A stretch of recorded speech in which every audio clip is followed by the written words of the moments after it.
네, 오늘 장 어떻게 전개될까요? 기대도 가득하고 약간 걱정스럽기도 한 일면은 있습니다. 함께 살펴보죠. 김경준의 황금 비율 메리츠증권 도곡지점 김경준 부장과 함께합니다. 어서 오세요. 네, 안녕하세요. 안녕하십니까. 시장 참 좋았던 10월이었습니다. 네. 11월 어떻게 포트를 짜고 계실지 궁금해집니다. 네, 벌써 이제 연말이 됐고 뭐 내년 얘기가 또 나오겠죠. 그래서 한 발 먼저 앞서가지고 일단 532에서 앞단은 반도체와 뭐 증권은 계속 쭉 끌고 가는 모습이고 중간 단이 원래 올해 상반기부터 해가지고 지속적으로 올해의 정책이었었죠. 뭐 지주사라든지 배당이었다든지. 그런데 지금 증시가 원래 뭐 호황을 넘어가지고 과열 국면에 든다라고 할 때는 배당 아이디어 부분은 조금 다소 주춤할 수가 있습니다. 그리고 내년도 정책 관련돼 가지고 제가 ETF로 대응해야 된다라고 준비를 해야 하는데 이 부분이 이재명 정부의 이제 국정 과제를 체크해 보면 뭐 코스닥 활성화 정책 요즘엔 안 좋잖아요, 이게. 그런데 앞으로 이 부분을 또 주목해 보셔야 된다. 그리고 벤처 투자 활성 이런 부분이 나올 거고 끝단의 현금은 뭔가 장이 위험하니까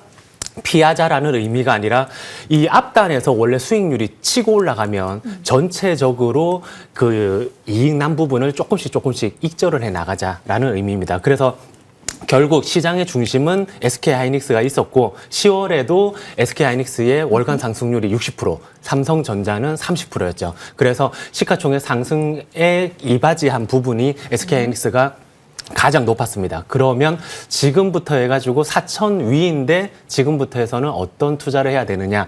예전에 제가 뭐 4월, 6월 지속적으로 말씀드렸던 부분이 4천까지는 SK하이닉스 위주로만 그 지속적으로 네. 베팅을 하셔라라고 말씀드렸었는데 지금 4천을 돌파하고 나서는 두 가지 변화가 있을 수 있습니다.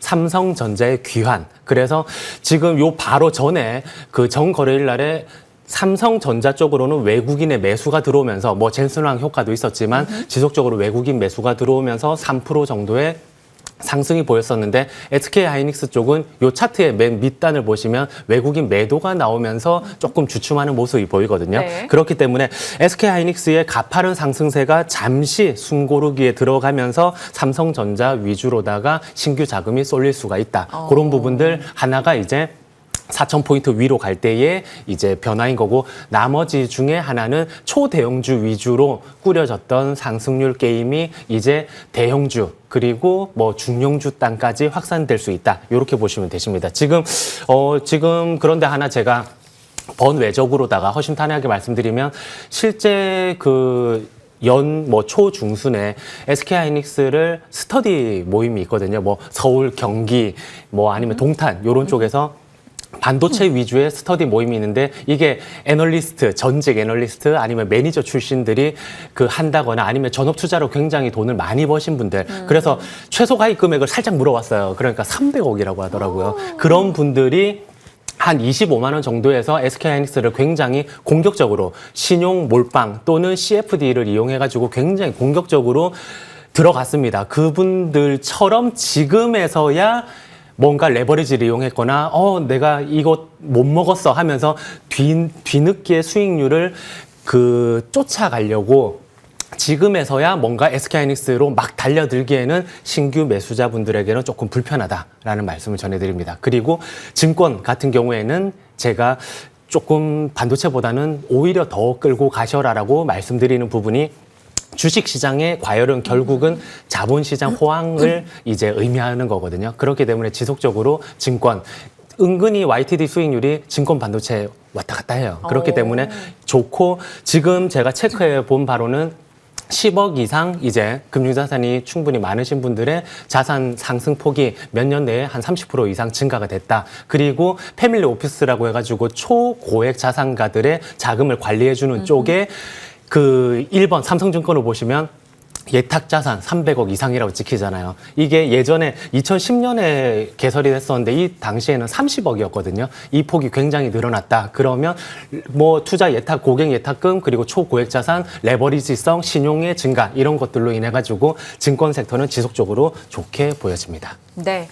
반도체, 증권, 그리고 내년 정책, 현금, 각종 이렇게 비율을 포트별로 말씀해 주셨고, 반도체 내에서는 사실 4,000패까지는 SK 하이닉스에 굉장히 힘실어서 끌고 갈 수 있다라는 점 말씀해 주셨으나, 이제는 이제 약간의 소강 국면을 염두에 두고, 그러면 삼성전자와 하이닉스에서는 지금으로선 삼성전자에 대한 선택이 더 쉽다라는 거죠. 네, 신규 보유자 구간에서. 알겠습니다.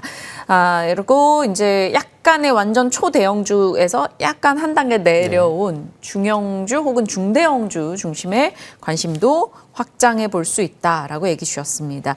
자, 내년에 그러면 상대 강도가 코스피보다 코스닥이 더 좋을까요? 지금 이게 어떻게 보면 뭐 코스닥을 이제 전부 다 팔고 코스닥으로 가자 이렇게 그 주장하시는 분도 계시고 하시는데, 그것보다는 기존의 거에서 확산이 조금 되는 의미로 받아들이시면 되시고, 실제로 이제 국정과제를 살펴보면 정책 브리핑 자료를 참고해 보면 이쪽에서 뭐 연간 40조 이상 벤처 투자에 뭐 조성되는 기금을 써가지고 유니콘을 한 50개 정도 만들겠다라고 하면서, 실제 그 이재명 정부 국정과제뿐만이 아니라 뭐 중소벤처기업부 장관이 직접 뭐 11월 말 또는 연내 이런 것들을 벤처 관련된 뭐 대책을 발표하겠다. 벤처 4대 강국으로 도약하겠다. 이런 쪽을 발표하겠다라고 했거든요. 그러면 지금 이게 제3차 벤처 붐이라고 이제 표현을 드렸는데, 네. 그 앞단에 김대중 정부와 이제 문재인 정부 때에 이런 것들 벤처 활성화 정책을 발표하고 나서 그 1, 2개월 뒤에 공통적으로 코스닥 시장 활성화 방안을 발표했습니다. 그러고 나서 주가가 지금 보이는 차트대로 쭉쭉 올라갔었죠. 거기에 더불어서 12월 초에 국민성장 펀드가 출범을 하거든요. 요게 이제 150조 규모의 대규모 펀드인데, 지금 표에 나오는 대로 AI, 반도체, 뭐 바이오 백신, 한마디로 코스닥에 이제 형성되어 있는 종목들, 개인분들이 지금 좋아하시는 종목들, 로봇, 뭐 원자력, 수소까지도 다 포함이 되어 있습니다. 그렇다라고 하면 기존 주도주, 뭐 대형 반도체 쪽을 싹 팔고 코스닥 개별로 가자가 아닌, 확률적으로 초대형주에서 아랫단으로 수익률이 게임이 확산될 수 있다. 그리고 보통 이제 한 종목, 두 종목을 집중해가지고 50, 60% 정도의 수익률을 낼 수도 있지만,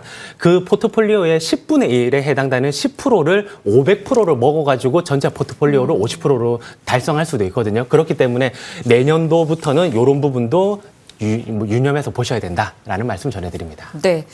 이제 저희가 AS를 할 시간이 왔어요. UTI랑 지금 시청자분들이 율촌학, 네. 그때 한 주도 팔지 말라 하셨던 코멘트 기억하시는 분이 있는데, 그 이후에 사실 시세 38,000원까지 쭉 갔다가 지금 좀 내려와 네. 있는 32,000원, 3,000원 이 정도 수준인 걸로 기억합니다. 그래서 UTI랑 율촌화학 각각 주시죠. 네, 지금 율촌학부터 말씀을 드리면 네. 한 주도 팔지 말다 여전히 유효하면서 33,000원 밑은 싸다라고 접근을, 원래 저희는 26,000원에서 3만 원에 공략을 했고 그 다음은 31,500원으로 했지만, 하반기 때 포승 공장이 열리면서 실적이 급증하는 드라이브 구간을 맞이하게 됩니다. 그렇기 때문에 33,000원 밑은 여전히 저렴하다라고 보시면서, 오히려 못 사신 분들은 마치 토모큐브 2만 원이 깨지고 나서 18,000원 정도까지 갔을 때에 제가 2, 3개월 정도의 뭐 힘든 구간이 있지만 더 추가로 여기에서는 매수 접근이 가능합니다라고 하고 나서 5만 원 돌파를 했듯이, 여전히 이 구간에서는 매수로 접근을 하셔야 된다. 그리고 UTI 같은 경우에는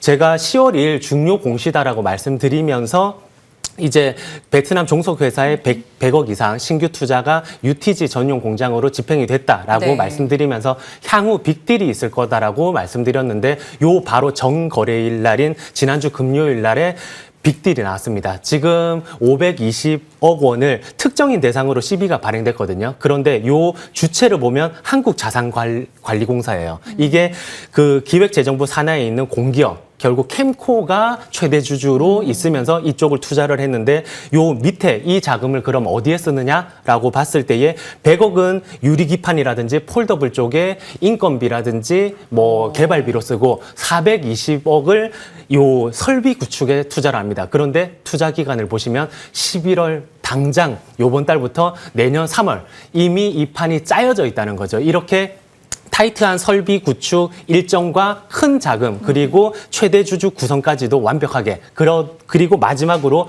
표면 이자율이 1%, 그리고 만기 그 이자율이 3%밖에 안 되는 굉장히 기업에 유리한 딜을 이끌어냈다. 그러면 이 부분을 기존에 제시해드린 대로 목표 주가가 굉장히 무난하게 달성될 것 같고 요 종목은 다른 종목들처럼 뭐 2년, 3년 이런 식으로 말씀 안 드리고 굉장히 단기로 수익률을 챙길 수 있다라고 말씀드렸듯이 38,000원 목표 주가까지는 열심히 끌고 가시길 바랍니다. 네. 단기적으로 살펴볼 수 있는 UTI 그리고 유촌화학에 대한 AS까지 도와주셨습니다. 메리츠증권 도곡지점 김경준 부장님과 함께 명확하게 시장과 종목에 대한 의견들 받아봤습니다. 고맙습니다. 네, 감사합니다.